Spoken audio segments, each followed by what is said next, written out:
El sistema circulatorio. Todas las células del cuerpo requieren un suministro constante de nutrientes, oxígeno y otras sustancias para su subsistencia. Algunos pueden tomarlas directamente del medio, como los organismos unicelulares. Otras, en cambio, necesitan que se les hagan llegar hasta el lugar donde se encuentran y que les sean recogidos sus desechos metabólicos. El sistema circulatorio se encarga de bombear, transportar y distribuir sangre por todo el cuerpo. Se integra con el corazón y los vasos sanguíneos, arterias, venas y capilares. El corazón es una bomba muscular y se considera el centro del sistema circulatorio. Las arterias transportan sangre oxigenada y con nutrientes desde el corazón hasta los tejidos, mientras que las venas llevan sangre poco oxigenada en dirección al corazón. Las arterias y venas pulmonares son la única excepción a esta regla. Los capilares son el sitio donde tiene lugar el intercambio de nutrientes y gases entre la sangre y los tejidos. La estructura de los vasos sanguíneos es muy importante para posibilitar sus funciones. La pared de los vasos sanguíneos es tubular, flexible y adaptable a ciertas condiciones fisiológicas, ya sea que produzca vasodilatación o vasoconstricción. Desde un punto de vista anatómico, el sistema circulatorio se divide en circuito mayor o sistemático y otro menor o pulmonar. Ambos se originan en el corazón. El corazón es un órgano muscular parcialmente hueco, situado en la cavidad torácica entre los dos pulmones. En un adulto pesa aproximadamente 400 gramos y tiene el tamaño del puño, unos 10 centímetros de alto por 10 centímetros de ancho. El corazón se encuentra rodeado por una capa de tejido conectivo llamada pericardio. Internamente está protegido por otra capa también de tejido conectivo, el endocardio. La capa media se llama miocardio. El corazón propiamente dicho se constituye de músculo estriado de movimiento involuntario llamado músculo cardíaco o miocardio. Internamente el corazón está dividido en 4 cavidades, 2 superiores llamadas aurículas y 2 inferiores, los ventrículos. La aurícula derecha se comunica con el ventrículo del mismo lado a través de la válvula tricúspide, mientras que la aurícula izquierda se comunica con el ventrículo correspondiente por medio de la válvula bicúspide o mitral. Tanto la válvula tricúspide como la mitral evitan que la sangre fluya hacia atrás. Una vez que la sangre pasa de la aurícula al ventrículo, las válvulas cierran de forma automática. Estas válvulas están sostenidas por las llamadas cuerdas tendinosas, que las fijan a los músculos papilares, los cuales se proyectan hacia el interior del corazón desde las paredes de los ventrículos. La aurícula y el ventrículo derechos están separados de los izquierdos por una pared muscular entre las aurículas que se llama tabique interventricular. La aurícula y el ventrículo derecho, corazón derecho, tienen funciones distintas de las de la aurícula y ventrículo izquierdos, corazón izquierdo, como veremos adelante. Las válvulas semilunares se encuentran en la salida del corazón.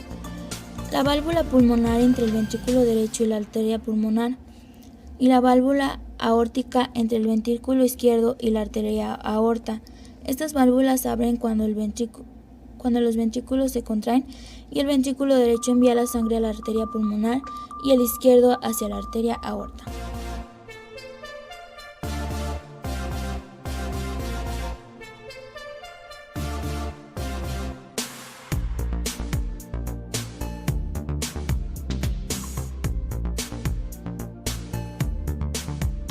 Un vaso sanguíneo es una estructura hueca y tubular que conduce la sangre impulsada por la acción del corazón, cuya función principal es transportar nutrientes, oxígeno y desechos del cuerpo. Los vasos sanguíneos se clasifican en arterias, arteriolas, venas, vénulas y capilares. Los vasos sanguíneos forman parte del aparato circulatorio. Los vasos sanguíneos se clasifican en 5 grupos. Las arterias, que son las encargadas de llevar la sangre desde el corazón a los órganos transportando el oxígeno y los nutrientes. Esta sangre se denomina arterial. Las arterias tienen paredes gruesas y ligeramente elásticas y soportan mucha presión. Las arteriolas son el resultado de las ramificaciones de las arterias. Estas conducen la sangre a los capilares.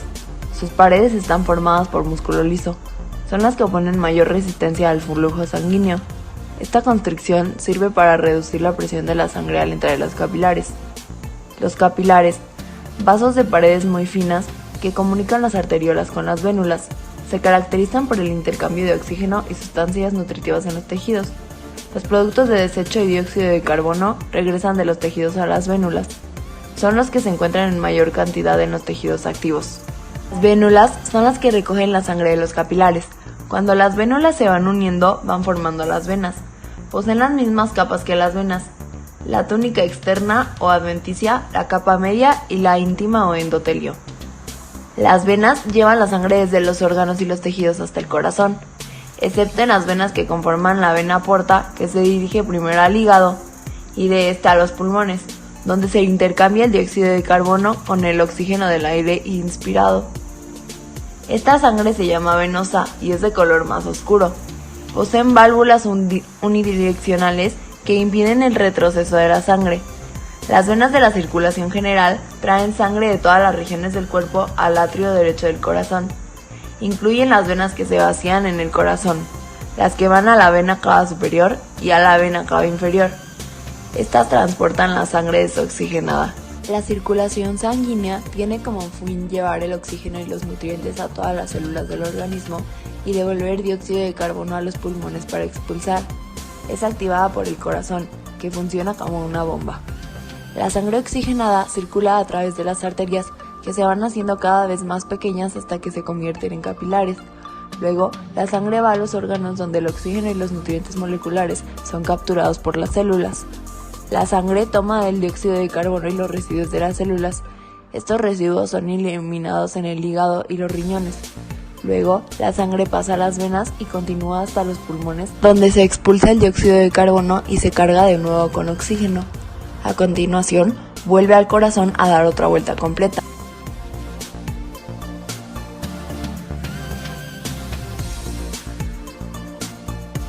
Entonces se habla de pequeña circulación y de gran circulación.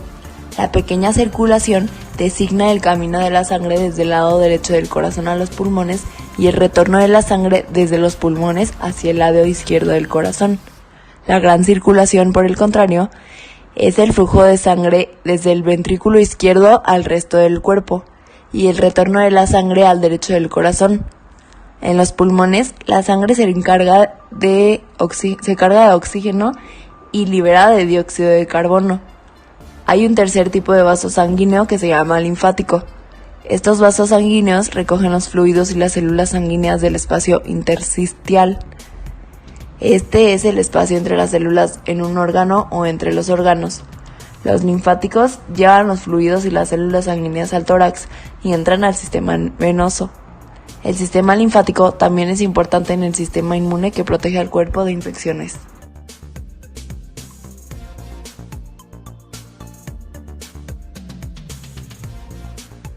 Circulación pulmonar. Conforme las células del cuerpo llevan a cabo sus reacciones metabólicas, van produciendo sustancias de excreción que deben ser eliminadas del organismo.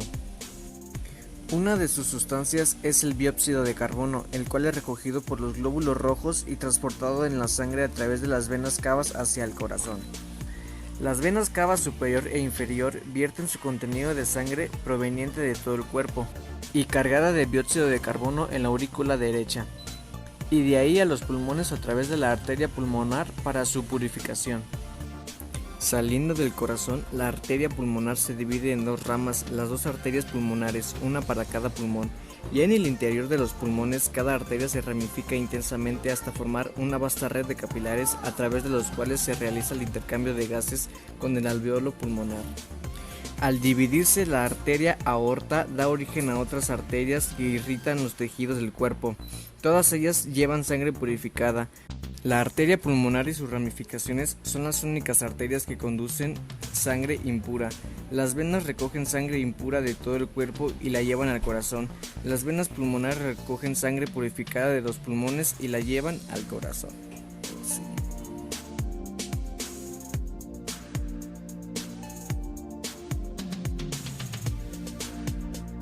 Circulación mayor o sistémica. La circulación mayor o sistémica comienza cuando la sangre es bombeada del ventrículo izquierdo y pasa por el interior de la arteria aorta. Esta arteria es la de mayor diámetro y es la que va a originar a partir de sus ramificaciones, como ya se dijo, todas las arterias que van a llevar a la sangre pura a los tejidos. Desde el mismo punto donde la arteria aorta sale del corazón empieza a ramificarse. Las primeras divisiones originan las arterias coronarias. Las primeras irrigan el cerebro y la cabeza y las segundas los brazos. Estas se dividen en axilar y humeral, radial y cubital, y en la mano en la arcada que emite ramificaciones a los dedos después de formar el callado de la aorta. Se derivan también la mesentérica que irriga los intestinos y las renales que van a los riñones.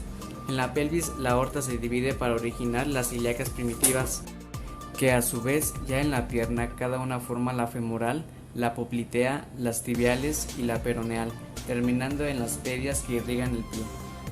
Las ilíacas primitivas forman con su unión la vena cava inferior. En su trayecto ascendente esta recibe la sangre de las venas renales y suprahepáticas, atraviesa el diafragma y desemboca en la aurícula derecha del corazón, terminando así la llamada circulación mayor o sistemática. La sangre. La circulación es el movimiento en el interior del organismo del tejido líquido llamado sangre. La sangre es el recurso que comunica todas las células del cuerpo con su medio externo. La sangre es un líquido que, impulsado por el corazón, fluye a través de venas, arterias y capilares cumpliendo diversas funciones. Es un tipo de tejido conjuntivo especializado, con una matriz coloidal líquida y una constitución compleja. Tiene una fase sólida, elementos formes, que incluye los eritrocitos o glóbulos rojos, los leucocitos o glóbulos blancos y las plaquetas, y una fase líquida representada por el plasma sanguíneo. Estas fases son también llamadas partes sanguíneas, las cuales se dividen en componente sérico, fase líquida y componente celular, fase sólida. Su función principal es la logística de distribución e integración sistemática, cuya Funciones de la sangre. Número 1. Lleva nutrientes a todas las células del cuerpo. Después de la digestión, los alimentos digeridos son absorbidos y llevados a la sangre, para que ésta a su vez los distribuya a todas las células del cuerpo. Número 2. Transporta oxígeno de los pulmones a los tejidos. Los glóbulos rojos de la sangre, a través de la proteína hemoglobina, recogen oxígeno que entra con el aire a los pulmones y lo distribuyen por todo el cuerpo. La hemoglobina con el oxígeno se llama oxihemoglobina. Número 3. Transporta dióxido de carbono a los pulmones. El dióxido de carbono es un producto de desecho de la respiración celular, el cual es recogido por los glóbulos rojos de la sangre y llevado a los pulmones desde donde se expulsa del cuerpo. Una vez que la oxihemoglobina deja el oxígeno en las células de los tejidos, recoge el dióxido de carbono y se convierte en carboxihemoglobina. Luego viaja a los pulmones e intercambia dióxido de carbono por oxígeno para viajar nuevamente a los tejidos del cuerpo. Número 4. Recoge otras sustancias de desecho de todas las células del cuerpo. El metabolismo celular genera una serie de desechos, los cuales son llevados por la sangre a los órganos excretores correspondientes. Número 5. Interviene en la defensa del organismo. La sangre transporta glóbulos blancos y diversas sustancias, como los anticuerpos, que son proteínas, que defienden al organismo contra el ataque de diversos agentes patógenos o bien de lesiones que pudieran ocurrir. Número 6. Regula la temperatura corporal. La sangre distribuye uniformemente el calor que se produce durante las reacciones metabólicas celulares, manteniendo con ello la temperatura normal del organismo. Número 7. Transporta las hormonas. Todas las glándulas de secreción interna, como la tiroides, el páncreas, la hipófisis, vierten su producción hormonal directamente de la sangre, que la transporta a las células según corresponda. Número 8. Regula el contenido de líquidos. La sangre regula el contenido de líquidos, ya que ella misma está formada en su mayor parte por agua, el cual debe permanecer con la producción adecuada. Esta sustancia vital desempeña muchas funciones. En total, por nuestro cuerpo fluyen entre 5 y 6 litros de sangre. distribuye oxígeno y nutrientes a las células y transporta a los órganos excretores productos de desecho tales como el dióxido de carbono y la urea. Pero este elixir tiene una vida útil limitada. La sangre se puede almacenar refrigerada hasta 42 días. Pasado este tiempo ya no es adecuada para transfusiones. A causa de esto, el hospital universitario sufre de constantes embotellamientos. Incluso ha habido que posponer operaciones. Lo que vemos actualmente es que la gente vive más tiempo y que enfermedades que no se podían tratar hace 5 años ahora se curan satisfactoriamente. Pero estos ancianos dependen de una transfusión sanguínea para recuperarse. Si continúa esta tendencia en la esperanza de vida, es muy probable que también aumente la necesidad de transfusiones para la gente mayor. Composición de la sangre. La sangre es un líquido homogéneo formado por dos componentes principales, células y plasma. El plasma es el principal componente de la sangre y consiste en su mayoría de agua y una mezcla de proteínas, iones, nutrientes y desechos. Por su parte, las células consisten en 3 tipos: los glóbulos rojos, las plaquetas y los glóbulos blancos. Los glóbulos rojos son responsables de transportar oxígeno y dióxido de carbono. Las plaquetas son responsables de la coagulación de la sangre y los glóbulos blancos forman parte del sistema inmunitario y tienen una función en la respuesta inmune. Las células y las plaquetas conforman casi el 45% de la sangre humana, mientras que el plasma constituye el otro 55%.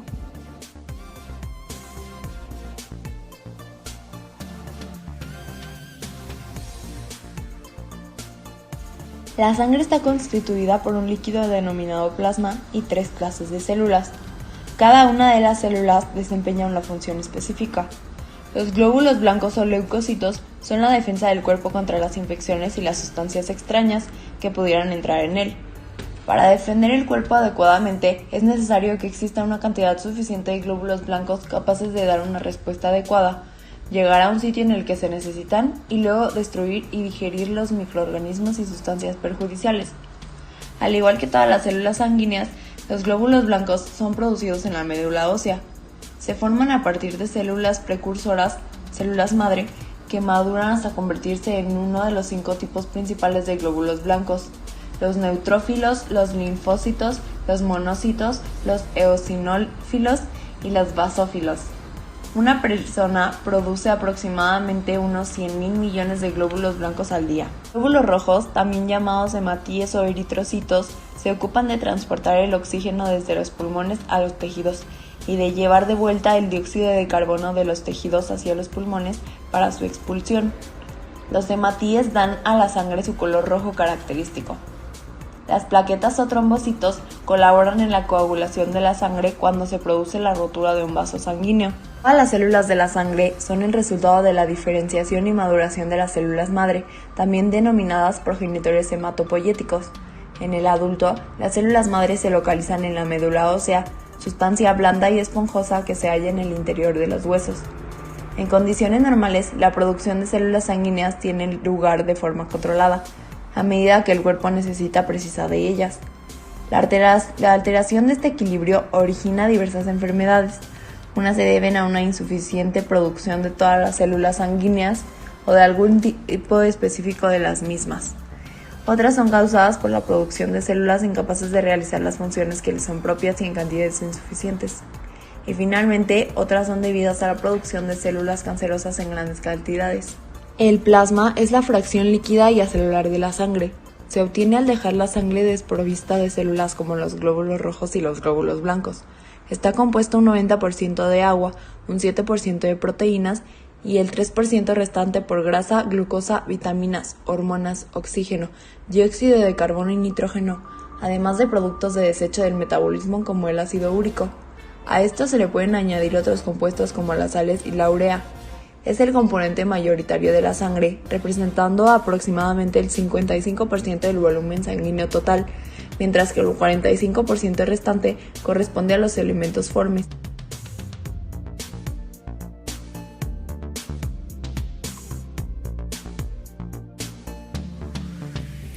El sistema linfático. El sistema linfático es parte del sistema circulatorio.